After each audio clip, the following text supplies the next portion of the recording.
Hola, quiero darles la bienvenida a esta conversación con Amalia Andrade y Alberto Montt en el marco de esta extrañísima Feria del Libro de Guadalajara virtual. Buenos días, buenas tardes, buenas noches, donde estén viendo esto. Extrañamos mucho el contacto presencial, las voces, la cara del público en las charlas, pero también vamos a aprovechar la oportunidad y quiero decirles también a Alberto y a Amalia que esta charla está saliendo en simultáneo en México, en Colombia, en Uruguay, en Chile, en Perú, en Argentina y donde haya internet, pero se está retransmitiendo en esos lugares. Es mucha gente, ¿no les da un poco de ansiedad? Porque a mí sí. Yo soy Patricia Kolesnikov, soy periodista, les hablo desde una calurosa Buenos Aires, que todavía está impactada por la muerte de Diego Maradona, como hablamos recién, y mientras tanto, Amalia está en Colombia y Alberto está en Chile. Como ustedes saben, ambos trabajaron sobre la ansiedad, que me parece que en estos tiempos parece cordura, una forma de la cordura. ¿Cómo no sentir ansiedad en estas? Estamos jugando a las escondidas con una enfermedad tan hábil, ¿no? Y que nos tiene en jaque. ¿Cómo ser indiferente a eso?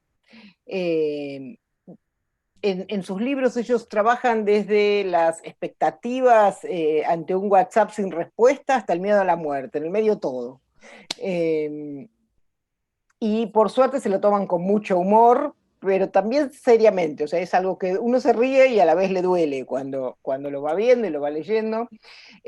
Vamos a ir planteando durante esta charla un cancionero contra la ansiedad. Ellos eligieron algunos temas que les sirven, yo creo que para acompañarse, para calmarse, o no sé con qué nivel de éxito, pero ya lo veremos. Nulo, Quiero nulo. decirle a toda la gente que participa acá que recibiremos con alegría sus preguntas y vamos a tener un espacio para responderlas. Eso en el Facebook, en la parte de comentarios, las pueden dejar. Y para arrancar, quiero preguntarles cómo lo están viviendo, cómo están viviendo el momento, eh, cómo entienden esta ansiedad que estamos viviendo. Amalia. Bueno, muchísimas gracias primero por esta oportunidad, esta conversación. Gracias Patricia, gracias Alberto, a todas las personas que nos están viendo desde todos esos países y espero más. Sí que extraño la presencia física, lo que decías tú Patricia, las personas, sus caras, sus voces. Y la Feria Internacional del Libro de Guadalajara es un espacio único y maravilloso y bueno, así sea esta manera virtual al cerebro que estemos acá. Pues ha sido duro la pandemia, obviamente ha sido un periodo muy ansioso. Alberto y yo hemos hablado demasiado, creo que más veces de lo que quisiera acerca de nuestra hipocondria o germofobia, la mía siendo peor que la de Alberto, porque claro, Alberto es un ser más evolucionado, pero él ya hablará de eso y ustedes podrán darse cuenta de eso también en la escogencia de sus canciones, tema que hablaremos más adelante. Pero, mira, sabes que justo esta semana estaba pensando que hay un paralelo especial con respecto a lo que está mi ansiedad generada por la pandemia y la manera en la que se tramita la ansiedad a nivel social. Y es, si bien he hablado mucho acerca de cómo he puesto en práctica otras o como las herramientas que tengo para lidiar con la ansiedad en otros momentos, y estos son momentos donde obviamente se multiplica esa sensación de incertidumbre y de constante estrés. Creo que para mí una de las enseñanzas en este momento más importantes es cómo igual vivimos en una sociedad tan tirana con respecto al bienestar y una sociedad como tan, es que me parece muy violenta en cómo intenta ejercer controles emocionales que incluso cuando estamos en una pandemia, en un virus que ya todos sabemos que es mortal, todavía no se valida la ansiedad. O sea, todavía no yo, sino mucha gente siente pena decirle a los amigos, oye, es que yo no te voy a ver a ti porque tú no te cuidas del COVID. O sea, todavía es impresionante. La gente está muriendo y las personas razonables todavía son como locas paranoicas. Claro, por eso te decía que me pareció una forma de cordura, ¿no? Hoy en día eso, pero... Exacto. Sí, la ansiedad ahorita es una forma de cordura porque es la manera en la que tenemos como para protegernos y creo que también esa es una metáfora muy bonita para que uno aprenda a relacionarse desde un mejor lugar con la ansiedad y es que la ansiedad de alguna manera u otra no es como este monstruo satánico, aunque se sienta así, sino que es una cosa que es una respuesta hecha para protegerte. Pero para mí lo más interesante, ya ahorita después de 8 meses de pandemia o más, si no estoy mal, es precisamente eso. Imagínate si culpamos, si estigmatizamos a las personas ansiosas en el día a día. Ahora a mí me parece muy loco que estigmaticemos respuestas ansiosas a la pandemia. Y creo que para mí sobre todo ha sido como una reflexión y un diagnóstico de cuán enfermos estamos y cuán opresor es el sistema a nivel emocional. Y últimamente he estado muy como enfocada en eso. ¿Tú, Y Alberto? Yo no quiero hablar porque me da vergüenza. No, yo también quiero agradecerles a ustedes dos por estar acá. Me encanta, son mi vida social. Las amo. Yo estoy de acuerdo contigo, Amalia, querida, y creo que la mayoría de gente se ha dado cuenta de cuán segundo plano tiene para la maquinaria social la salud mental de la gente. Porque todo va en función de la producción siempre, nunca en función de quien produce, ¿no? Y esta idea de que el cerebro debería ser lo suficientemente fuerte como para poder sobreponerse y torcerle la mano a las enfermedades mentales por sí mismo, es algo que te venden en lo cotidiano, ¿no? Es cuestión de prender la televisión, escuchar la radio, y todo son recetas para ser feliz. Y en el fondo, si no estás siendo feliz o no estás teniendo una vida plena o una vida llena de cosas que te hacen que tu alma esté siempre brillante, es por tu culpa. Siempre es tu culpa. Siempre es tu culpa no ser hermosa, es tu culpa no estar bien, no tener la familia perfecta, es tu culpa porque no compraste el desodorante adecuado, porque no seguiste tus sueños, lo cual también esta positividad me irrita, ¿no? O sea, si no conseguiste tus sueños es porque te rendiste antes. Y eso un poco es un discurso reinante que a mí me tiene hinchado, absolutamente, ¿no? Cada vez que, que hablo con gente que niega su ansiedad o niega sus problemas mentales, me dan ganas de cachetearles, decir, viejito, es que no te estás haciendo bien, está súper bien enfrentar lo que sientes. Entonces, ese enfrentar lo que sientes implica darte cuenta de que eres vulnerable y eso en esta sociedad está muy mal visto. O sea, la vulnerabilidad no es algo apreciado. Y, y la pandemia, tal como decía Patricia, lo que hizo es evidenciar eso, ¿no? Y evidenciarlo, pero evidenciarlo en lo individual. O sea, cada vez más veo gente que la está pasando pésimo, que no sabe cómo lidiar con sus problemas, ya sea por lo que dices tú, Amalia, porque no los puede comunicar porque le da vergüenza, o porque ni siquiera se da cuenta que tiene un problema. ¿Me explico? O sea, me pasa cuando trabajo con la ansiedad, que mucha gente me dice, wow, pensé que era la única persona a la que le pasaba. Y uno dice, ahí te das cuenta cuán negándonos, cuán acostumbrados está a barrer todo lo que tenemos debajo de nuestra alfombrita, ¿no? Y esa alfombrita después se convierte en cáncer al cerebro, por lo Sí, bueno, menos. me parece que con diferentes grados de sufrimiento, los ejemplos que ustedes van dando son bastante generalizados. Por ahí hay gente que sufre más y que sufre menos, pero que piense que el trabajo ese magnífico que ha conseguido en cualquier momento van a descubrir que no le corresponde. Eso yo creo que es lo que nos pasa a todos. Lo que pasa es que me parece que no, quizás, no sé, algunos fingimos más o qué sé yo, lo llevamos. Quería preguntarles, también veo que trabajaron en algunas partes como ciertas ventajas de la ansiedad, como algunas cosas que te has evitado por seguirle la corriente. Pensaba en algo del libro de Amalia en este sentido. ¿Podemos hablar un poquito de eso? Sí, la ansiedad, lo que pasa es que la ansiedad es horrible, o sea, la ansiedad es horrible y yo siempre digo lo mismo y es que mi deseo más grande es tal vez si yo si pudiera, si existiera, perdón, el genio de la lámpara y yo el primer y tal vez único deseo que le pediría es no tener ansiedad y sin embargo esa es la respuesta. Esa es la pregunta, perdón, más difícil porque mucha gente me dice como podrías no tener ansiedad, como si pudieras deshacerte de tu ansiedad, lo harías y comienza toda esta crisis existencial como pues en definitiva sí, pero no sé, porque pues gracias a eso estoy donde estoy. Entonces, la ansiedad es una experiencia física, emocional y psicológica, a mí me parece muy densa y obviamente tiene muchos niveles.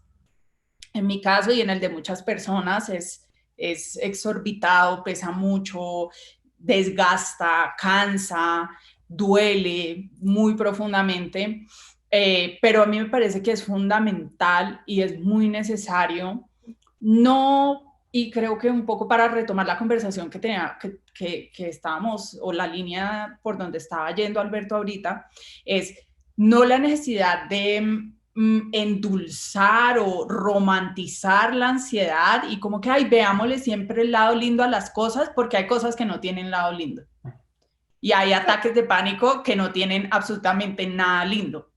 Y la ansiedad, pues es un trastorno, no necesariamente tiene cosas bonitas o excelentes. Lo que sí me parece importante es, sobre todo, las personas que tienen trastornos ansiosos, porque estamos en pandemia y muchas personas están atravesando por episodios de ansiedad o conociendo la ansiedad o reexperimentando la ansiedad. Pero para los que tenemos trastornos de ansiedad, a mí me parece que es fundamental ahí sí resignificar la manera en la que nos relacionamos con la ansiedad, no diciendo, ay, lo máximo mi ansiedad, sino como esto a veces se pone muy feo, a veces cede, a veces vuelve y se pone feo, ha estado conmigo una X cantidad de tiempo, ¿cómo puedo mejor relacionarme con esto? Y en mi caso, por ejemplo, me ha tocado hacer ejercicio, pero es un ejercicio como muy profundo, no es un ejercicio banal ni ligero de qué me ha enseñado a mí la ansiedad. Y en mi caso, por ejemplo, la ansiedad, lo que tú decías, me da mucho síndrome impostor. Entonces, para luchar con el síndrome impostor, para luchar con que me van a pillar y me van a atrapar, suelo, por ejemplo, a ser muy rigurosa en las investigaciones, tiendo al perfeccionismo, entonces, pues bueno, me ha dejado al menos como una atención muy grande al detalle. Y eso es algo que me ha servido más adelante profesionalmente y eso.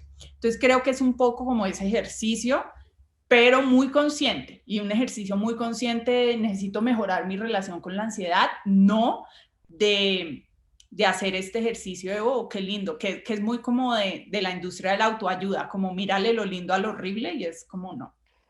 Lo que estaba pensando es una parte en la que vos decís, quizás es un poco una burla, porque las dos trabajan con humor, que quizás quiero después hablar de eso, de la idea de encarar las cosas desde el humor, decís, bueno, si le tengo miedo a las agujas, eso me evita ser adicto a la heroína. Si Sí, Claro, le tengo miedo al ascensor, eso me evita pagar el gimnasio. sí, claro, es que esa es una resignificación, justo lo que decía Amalia, que es muy, muy basura. Te fijas, si tú llegas donde alguien le dices, oye, tuve una crisis de pánico encima de un avión y te dice, qué maravilla, pero ahora aprecias más el aire, ¿no es cierto? Te das cuenta que respirar es bueno. Y uno dice, no, imbécil, Horrible. o sea, mi vida es horrible. Mm. Entonces, creo que la ansiedad, tal y como decía Amalia al principio de la conversación, es un mecanismo humano básico para la supervivencia. Si no tienes ansiedad, sobrevives 4 minutos y medio en este mundo. El tema es cuando la ansiedad se convierte en un lastre, ¿no? Y ahí es donde uno tiene que estar muy atento para saber cuándo y cómo se está presentando, porque además lo alucinante de la ansiedad, ya habiéndola estudiado un poco más en profundidad, y Amalia debe estar de acuerdo con esto, es que es un paraguas enorme. O sea, Sí, es muy grande. para ti se puede presentar como simplemente una pequeña fobia social y para otras personas puede ser la necesidad de tener toda la casa pintada de blanco y comprar todo blanco como una especie de trastorno obsesivo compulsivo, simplemente para sentir que tienes algún control sobre tu vida, porque todo el resto se desbarata. Entonces, creo que es importantísimo visibilizarla primero, entenderla en la medida de lo posible y, tal y como decía Amalia, eh, abuenarte en la medida de lo posible para poder vivir. Porque hay gente que realmente no puede vivir con ansiedad. Y un poco empezando con el tema del humor, yo creo que ni Amalia ni yo tratamos de encarar esto con humor, desde decir, ¿sabes qué? Voy a verle el lado gracioso a la ansiedad. Yo creo que es nuestra fórmula de supervivencia en todo. O sea, yo creo que nosotros vemos las cosas de forma humorística como una Pues especie porque de duelen. balsa. Sí, es una balsa de salvamiento, ¿no? De salvataje. Es como, ok, creo que reformulo mi visión de la realidad, y esto yo lo aprendí por lo menos muy de Kino, que con Kino yo nunca me reí con un chiste de Kino, sin embargo encuentro que es la persona más graciosa de la Tierra, justamente por eso, porque lo que te hacía, te invitaba a reflexionar sobre tu forma de enfrentar la realidad, y eso es lo que yo hago, y habiendo leído y conversado mucho con Amalia, eso es lo que hace ella también, está constantemente planteándose y replanteándose su mirada con respecto a lo cotidiano. Y ahí es donde terminas, primero, entendiéndote más, segundo, aceptándote en la medida de lo posible, que siempre es un trabajo de chinos, valga la metáfora racista, el, y, No, y bueno, siempre estás... ¿Ah? no hagas metáforas No, pues, racistas. ponte, eso es muy loco. Pero dije, es un trabajo de chinos, que es algo que todo el mundo dice en Latinoamérica, y ahora por primera vez me di cuenta que es una metáfora súper racista. ¿Te fijas? Y eso, y ojo, que eso también tiene que ver con la ansiedad. Porque yo cuando estoy hablando, ahora constantemente, mi ansiedad me obliga a revisar mis discursos. Y me pasó, les voy a hacer otro comentario al respecto. Hace poco saqué un libro de recopilación de viñetas mías de hace 15 años. Y es impresionante porque comencé a revisitar las viñetas con esa como emocionalidad súper fuerte de reencontrarme con mi trabajo y encontré que había muchas que hoy día son impasables. Por Mm. ejemplo, y me pasó lo mismo que pasó ahora cuando dije lo del trabajo de chinos. Encontré una viñeta en donde tenía dos caníbales que se estaban comiendo a una chica. O sea, estaba en una olla una chica.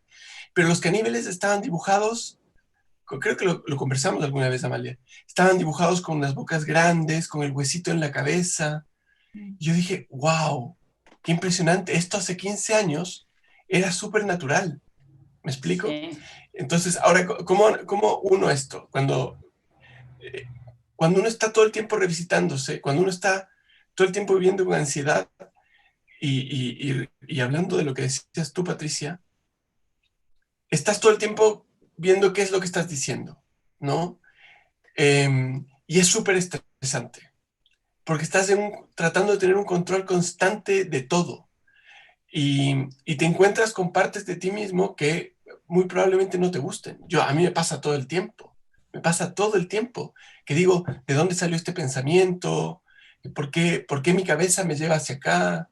¿Por qué no estoy pudiendo controlar este asunto? Me pasaba cuando no podía volar, me pasó hace no tanto cuando recuerdo que íbamos de paseo con mi hija a hacer un paseo en la mañana a un río y yo necesitaba llevar una linterna porque en mi cabeza el río iba a crecer, nos iba a arrastrar, iba a hacerse de noche y no iban a poder encontrarnos si yo no tenía una linterna. Y esto es en serio. Entonces, es invivible, Amalia. ¿Qué opinas? Sí, no, a ver, lo que pasa es que la ansiedad y el miedo son muy complejos. Entonces es como, mientras yo estaba escribiendo el libro y creo que Alberto también esto, y es como, el humor es una manera de tramitar dolores, de tramitar traumas, de tramitar cosas muy pesadas. Y cuando yo estaba escribiendo el libro, yo decía, bueno, muy a propósito, hubo muchas partes donde yo dije, yo necesito que esto sea ligero, porque si yo escribo un libro que sea esta misma pesadez, que yo siento que es horrible y que la botaría, pues yo no quiero que nadie me replique eso, que es, comentario aparte, la razón por la cual no quiero ver ninguna serie que hagan sobre la pandemia de gente en Zooms. O sea, estoy en Zoom todo el día. ¿Por qué crees que quiero prender el televisor a ver más Zoom? Es demasiado temprano, es como no. O sea, tenemos trauma, no nos hagan esto. Entonces creo que cuando, por ejemplo, en mi libro hay como todas estas miradas B o maneras en las que sí, el miedo, no sé, yo digo que el miedo a los payasos hace que no tengas que ir a fiestas infantiles, lo cual es bueno.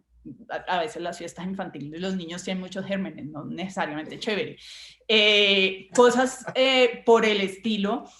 Pues lo que quiero sobre todo, más que hacer un chiste y como invalidar o minimizar la sensación del lector que es ansioso, es sacarle una risa a ese lector, que yo asumo que ese lector tiene el entendimiento de la gravedad del asunto porque ha estado ahí, pero yo quiero es no solo decirte estoy conectada a ti en cuán horrible se siento, sino como riámonos de esto, porque esto es un chiste de ansiosos.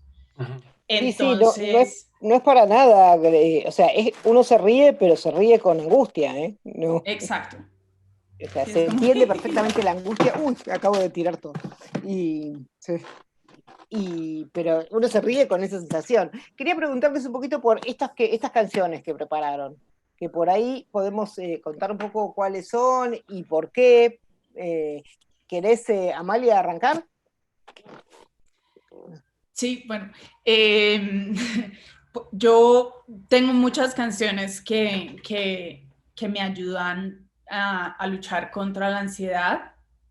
No me sirven en ataques de pánico ni nada de eso. Si una canción tuviera el poder de salvarlo a uno de un ataque de pánico, creo que le tiraría todo mi dinero a quien sea que la haga. Sería como, sí, sería así como por siempre.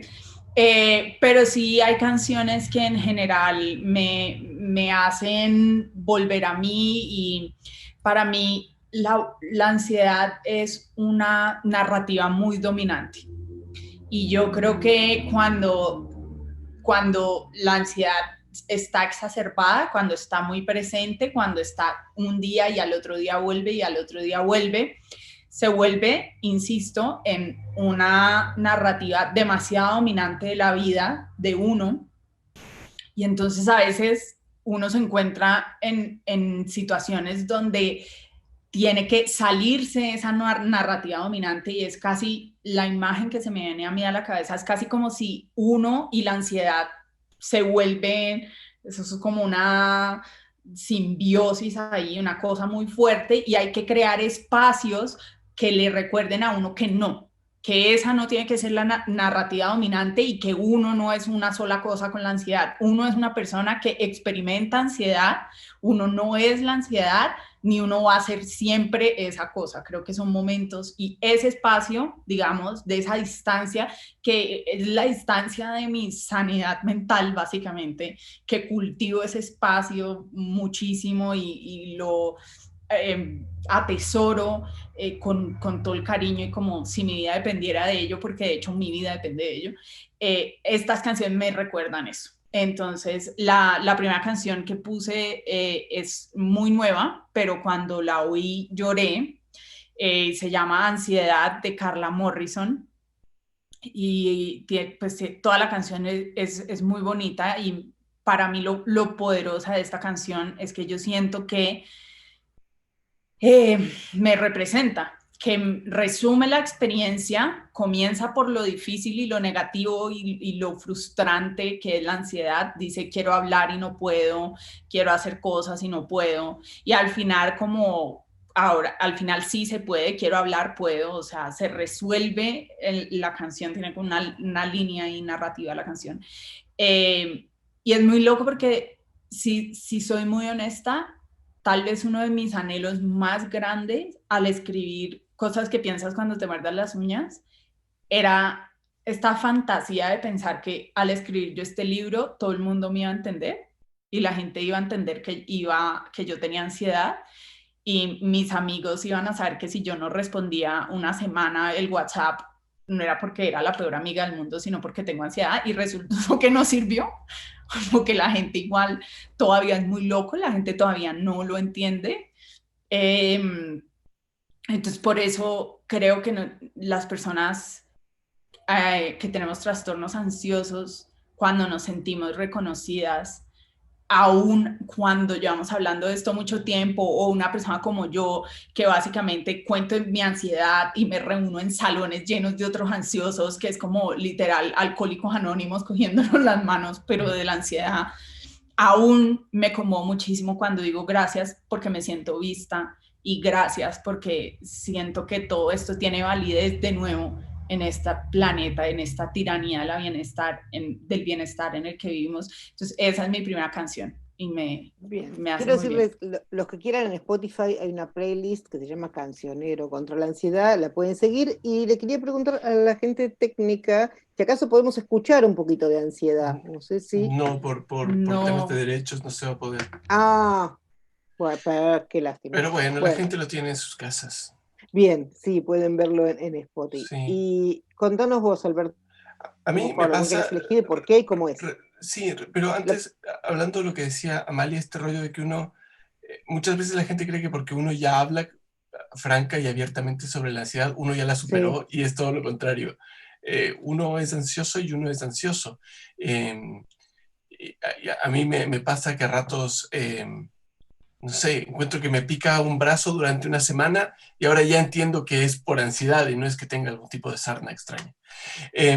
Con respecto al playlist, yo escogí muchas canciones. Yo no, para mí también me pasa lo mismo que le pasa a Amalia. No existe una canción que me saque de la ansiedad. A mí hay canciones que me generan ansiedad o hay canciones que me han explicado qué es la ansiedad. Yo hice una mezcla de eso. por ejemplo, Por ejemplo, yo puse, hay una canción, la primera que está en la lista, que se llama Yesterday is Here, de un cantante que se llama Tom Waits, un gringo que yo amo con locura. Y yo recuerdo que descubrí Tom Waits ya tarde en mi vida. Yo tenía 19, 20 años y estaba recién enfrentándome a lo que es la ansiedad, la depresión. Nunca sufrí de depresión aguda, pero uno siempre anda coqueteando, ¿no? Como en esa línea de, ¿estoy solamente triste o realmente el mundo no tiene sentido? ¿Soy realmente un asco de persona o estoy seteado de una manera errónea por el contexto en el que vivo? Y bueno, en esta canción que se llama Yesterday is Here, Tom Waits dice una, una frase que me parece maravillosa, que solamente dice, hoy día hay cielos grises, mañana habrá lágrimas y al parecer vas a tener que esperar a que llegue el ayer. Básicamente eso es lo que dice, ¿no? Que es muy esperanzadora, como podrán darse cuenta. pero ahí es donde uno resignifica todo, ¿no? Que yo creo que hay muy pocas cosas que me hacen tan feliz como la música triste. Cuando escucho música triste me pongo muy feliz. Y esta idea que planteaba Tom Waits con esa canción, esta de que todo el futuro se ve oscuro, ¿no? Hoy día tu vida está pésimo, mañana no va a estar mejor y vas a tener que esperar a que llegue el ayer, te hace un poco darte cuenta, y esto es algo que lo dicen mucho en yoga, que el aquí y el ahora importa mucho, porque hoy es el ayer del mañana. ¿Me explico? Es un sí. poco cursi lo que acabo de decir, pero a mí me ayudó mucho esa canción en un momento en que dije, ¿sabes qué? Si no comienzo a vivir ahora, después no va a haber espacio. Y de hecho, esta canción me ayudó mucho en una época en que tuve una aerofobia galopante, en donde decía, no, esto no me puedo volver a subir a un avión. Y de repente escuchaba esto y decía, es que si no es ahora, ¿cuándo? No hay, el futuro va a ser peor. Entonces, claro, no, como les decía, no, mi parte del playlist no va a ayudar mucho a tratar la ansiedad, pero por otro lado, a uno le hace entender esas cosas, cómo funciona la vida, ¿no? Que eso, tratar, estamos constantemente tratando de entender cómo funciona esta porquería. que es muy No, sí, complejo. me parece que la idea del Playlist es recorrerla, no ofrecer una receta. Si fuera tan fácil. Claro, si fuera tan fácil, alguien nos estaría tirando la plata, sí. ¿Te puedo preguntar otra canción, Amalia? Sí, de hecho, otra canción que puse y que creo que conecta exactamente con lo que estaba diciendo Alberto es que, pues, no solamente el yoga, sino que yo creo que ya todos, porque es muy loco igual también que la psicología haya durante tanto tiempo solo se haya enfocado en la psique o en la mente cuando pues somos un sistema, ¿no? Entonces es mente, espíritu, cuerpo, todo está conectado y a todas las personas ansiosas que estén acá, a todos nos sirven cosas diferentes, pero yo sí creo que a mí personalmente y creo mucho que hay que tratarnos de una manera holística, ¿no? Hay que cultivar el espíritu y entender la ansiedad desde todos estos ámbitos. Y todo apunta hoy en día como a que el aquí y el ahora y estar presente es muy importante. Cuando uno tiene ansiedad, y sobre todo cuando la ansiedad te coge y te agarra y no te suelta, tú estás en el futuro siempre. Entonces estás como Alberto en el río con la linterna, que no se había terminado de ir y ya estaban viendo el futuro de los rescatistas, buscándolo con helicóptero. Y es así es la ansiedad. Amalia, ¿estás en el horrible futuro? Yo No, no, ahorita, no ahora, digo, en la situación que vos planteas, vos decís, estás en el futuro y el futuro siempre es horrible. Siempre es horrible. sí, siempre es horrible, siempre es catastrófico, Sí. catastrófico siempre. Es que por eso también hay una parte del libro donde yo digo que en esto de reinventarse, intentar mirar la ansiedad de otra manera, y es que la ansiedad es súper creativa, porque te arma unas películas y unos cuentos catastróficos y de terror siempre, pero increíbles, y con unos efectos especiales. O sea, si mi ansiedad fuera productora de cine, yo estoy segura que estaríamos llenas de plata, porque, haríamos, o sea, yo sería Oprah, Bill Gates, Jeff Bezos, esa gente sería pobre al lado mío. Pero bueno, a lo que voy es que hay que estar anclado en el presente y hay que volver mucho al presente, aquí, ahora, cómo estoy, aquí, ahora, cómo me siento, estoy genuinamente en riesgo, y por eso, y también cuando uno está muy mal, uno tiende a decir, la ansiedad nunca me va a dejar ir, toda mi vida va a ser así, no vale la pena. Uno se mete mucho en este loop y por eso a mí me gusta mucho Ríe y Llora de Celia Cruz, que literalmente dice esa frase, todo es tan relativo y lo que está ahora aquí de pronto no va a estar mañana. Entonces es como tú vive, ríe y llora, y es como atraviesa un poco, en vez de quedarte encapsulado en los sentimientos, en las Claro, emociones, y es esa como canción también te hace entender que la vida es, o sea, esa típica parábola del tipo que le decía, tranquilo, tranquilo mi rey, los males van a pasar, y cuando pasaban los males le decía, tranquilo mi rey, el bienestar también va a pasar. O sea, claro. Cuando estás muy feliz es muy bueno entender que son momentos, es momentáneo.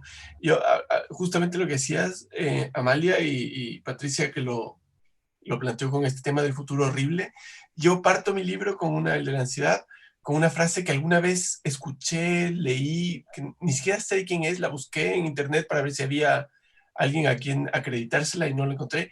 Dice que la mayoría de problemas que has tenido en tu vida nunca sucedieron. Y eso me pasa a mí. Cada vez que tengo algo por delante, me planteo 27 problemas posibles, y no es que me los planteo como posibles, no es un ajedrecista que ve jugadas. Tú vives esos problemas. Vives la posibilidad de que ese mensaje signifique que te van a despedir, o que lo que dijiste en la fiesta sea tomado erróneamente y te quedas dando vueltas un año. ¿Se habrán dado cuenta que lo que dije fue un chiste o realmente quedé como un imbécil? Y te despiertas 15 años después sudando porque esa maldita fiesta te jodió el futuro. Entonces, es ese constante, y yo creo que tiene que ver también con aprender a perdonarse. ¿Sí? Somos bichos llenos de falencias. Y de nuevo, ahí entra de nuevo esto que conversamos al principio. Te están vendiendo que tienes que ser perfecto el 100% del tiempo, ¿no? Maradona, ¿te fijas? O sea, mucho lo que se le reclamaba a Maradona eran estas imperfecciones y es como, pero loco, era un ser humano. Pues es Sin que contar con el tema de las últimas fotos en Cuba, pero ese es otro rollo. no, pero para hablar un poco también ahí de Maradona y no extendernos, porque creo que podríamos hablar una hora entera de esto, pues es también eso mismo que ese ejercicio de mirar el otro lado y no necesariamente ese otro lado de las cosas es que sea lindo o lo haga mejor, sino mucha gente le recriminó mucho como el abuso de sustancias o de alcohol o lo que sea, y es como, ¿ustedes creen que es la misma personalidad de la persona, del mejor futbolista que ha vivido?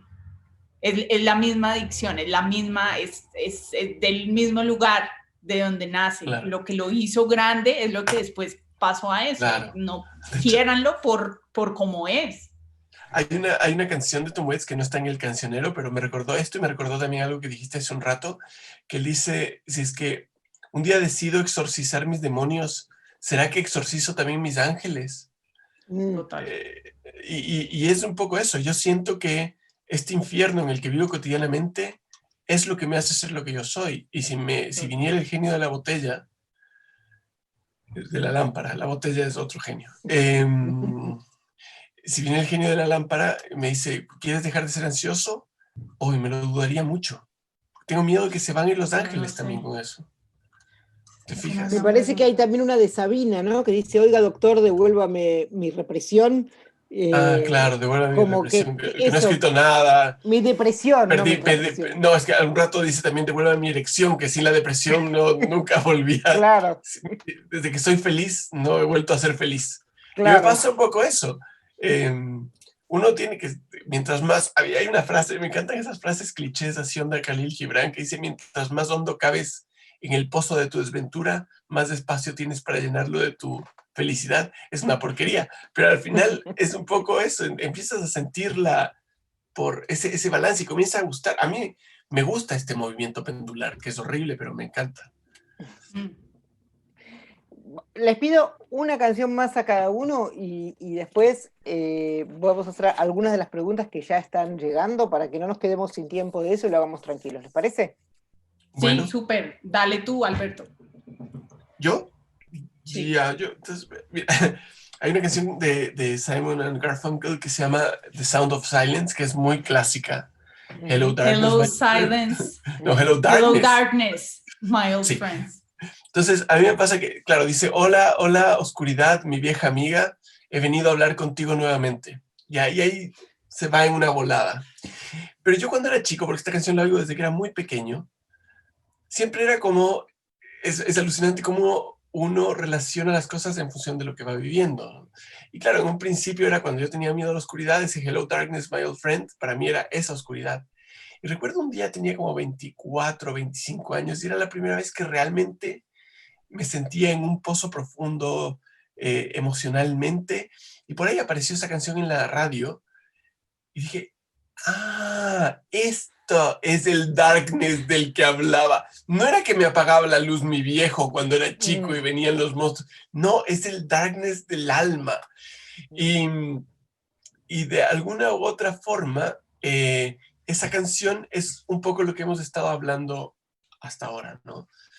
Somos personas que somos víctimas de nuestra historia hasta cierto punto. Yo soy víctima de haber crecido con un viejo que tenía ciertas características, en un país que era socialmente ciertas características, y haber tenido ciertas experiencias que me construyeron de una forma específica, que es la que acarrea todas las bondades y todos los problemas. Entender que de donde vienen las oscuridades también vienen las luces es muy importante para poder perdonarte a ti mismo y saber que vas a estar constantemente cometiendo errores y que no puedes controlar todo, no puedes siempre llevar una linternita a cada paseo que haces, básicamente.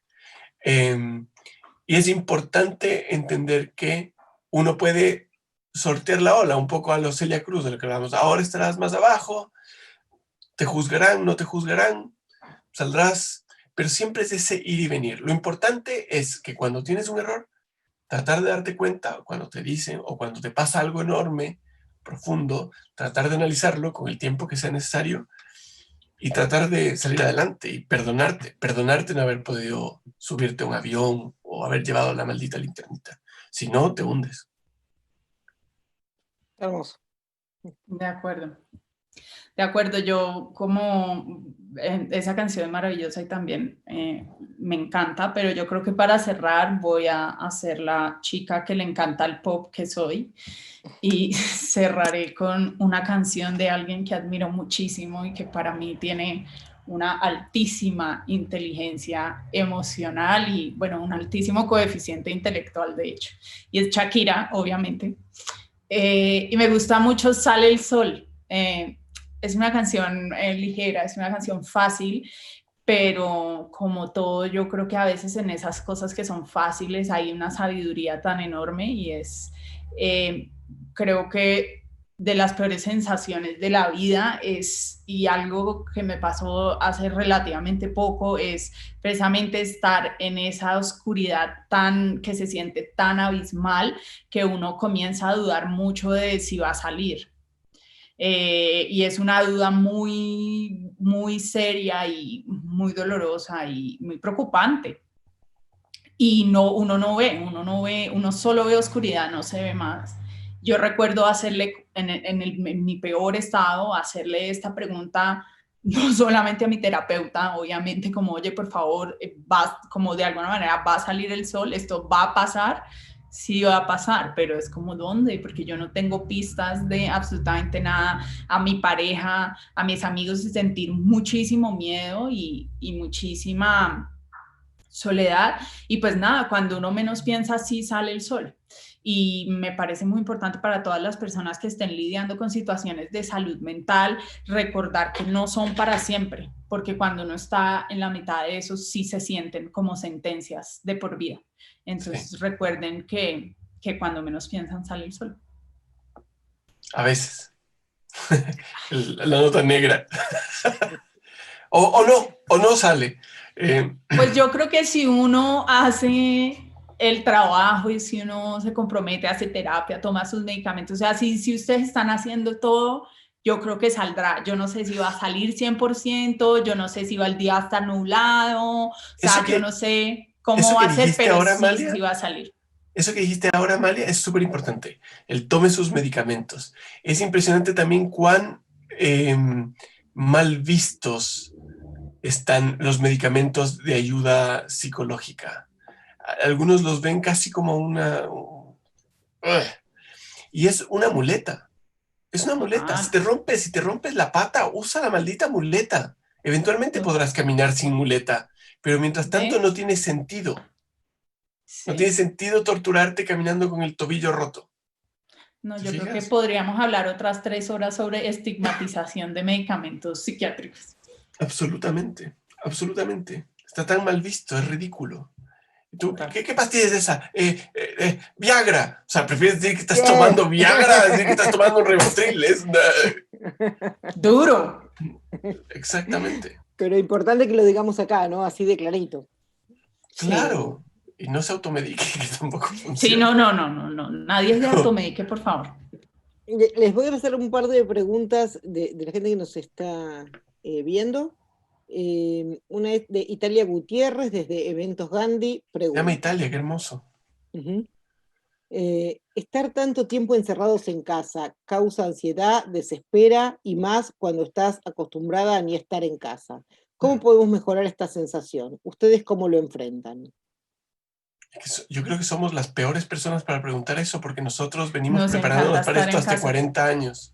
O sea, yo trabajo en casa, vivo en casa.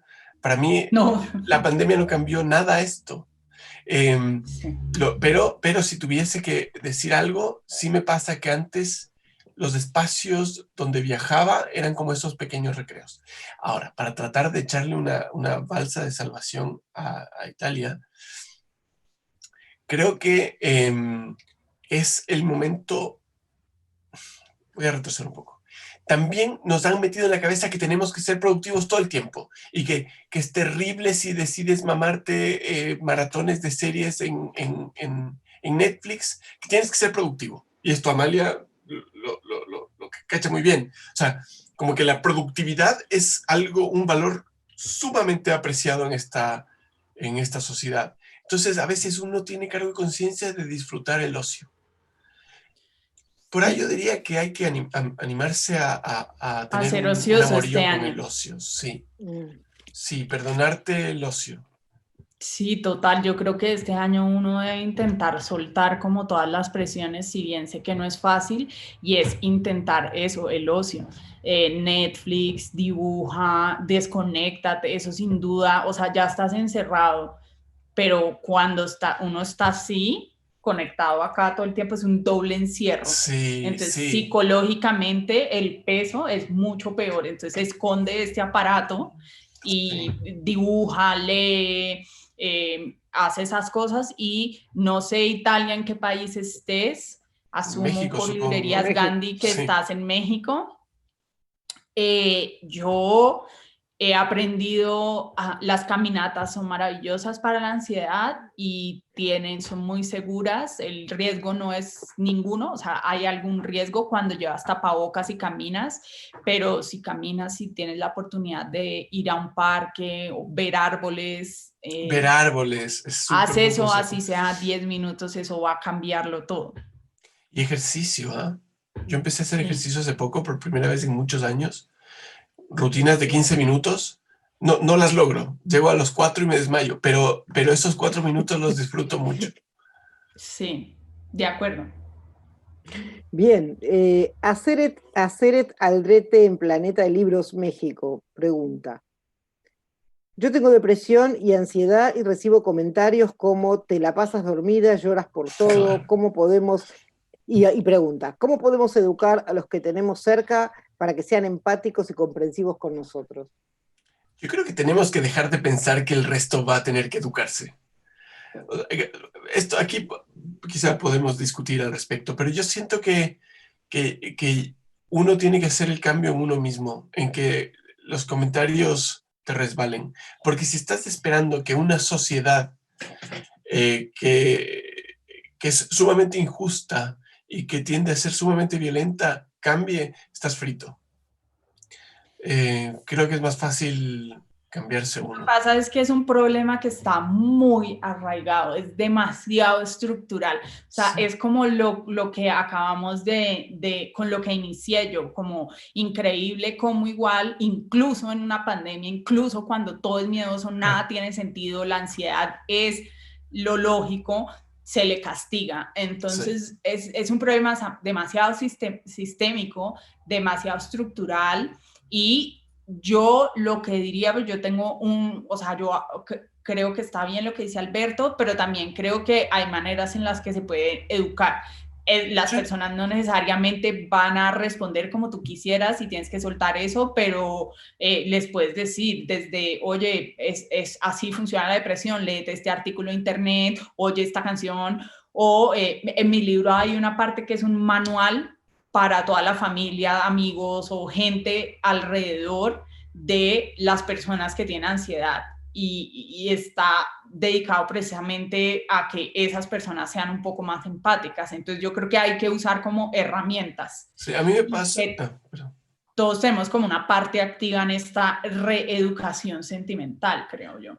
A mí me pasa que cotidianamente, que me escriben por redes sociales gente que me agradece porque a través de mis ilustraciones lograron hacer entender a la familia cómo funcionaba la depresión, cómo funciona la ansiedad, o incluso psicólogos y terapeutas que lograron concretizar algo que es muy abstracto para poder hablar con los pacientes. Yo estoy de acuerdo con Amalia que el trabajo de educación es básico y es justamente de lo que hemos tratado de hablar desde el principio. Pero creo que sin duda antes... Es un reto. Es un reto. Sí, hay que blindarse. Exactamente, es como, ok, si vas a ir a la lucha, trata de llevar casco, básicamente. Sí, ajá. ¿No? Porque si llegas vulnerable, obviamente cada vez que te digan, pasas durmiendo, eres un lirón, qué sé yo, te va a afectar. Y también me parece que, o sea, el Internet yo creo que ha generado unas cosas horribles, pero también ha generado espacios bonitos y hay comunidades, espacios donde puedes hablar con otras personas que están atravesando lo mismo que tú para pues encontrar apoyo. Eso Hay, me mu- parece importante. hay mucho humor también al respecto, ¿no? Hay mucha gente, yo creo que el 95% de la gente que hace humor tiene depresión. Entonces, encontrar esos canales para sublimar las emociones, ¿no? Lo que dije hace un rato, no sé si quedó, que, que a mí pocas cosas me hacen más feliz que escuchar música triste. Pasa lo mismo con la depresión y la ansiedad. Pocas cosas me hacen tan feliz como darme cuenta de cómo estoy, cómo soy, qué errores tuve, cómo me siento. Bueno, me ha llegado el momento de agradecer. Voy a agradecer primero a los socios en esta transmisión, si no se me escapa la lista. Son la Librería Hidalgo, la Librería Gandhi, Busca Libre, la Bodega de Libros, la Fundación Cultural Providencia, Mixup, la Librería UGED, Sin embargo, Cultura Colectiva, Rock 101 y por supuesto la Feria del Libro de Guadalajara. Quiero agradecerles especialmente a Alberto y Amalia este momento, esta forma tan abierta de compartir como experiencias, sensaciones, ideas. Es un momento extraño porque es como extrañamente íntimo dentro de este contexto en la web y bueno, para una riqueza para los que los estamos escuchando. Espero que nos veamos cara a cara y mano a mano el año que viene en Guadalajara. Ojalá. Que así sea. Ojalá. Un abrazo y muchísimas gracias. Sí, gracias a todos por estar aquí. Chao. Vale, querida, beso grande. Patricia, nos vemos Besito, pronto. querido. Que estén Gracias, muy bien. Patricia. Chao. Chao, chao.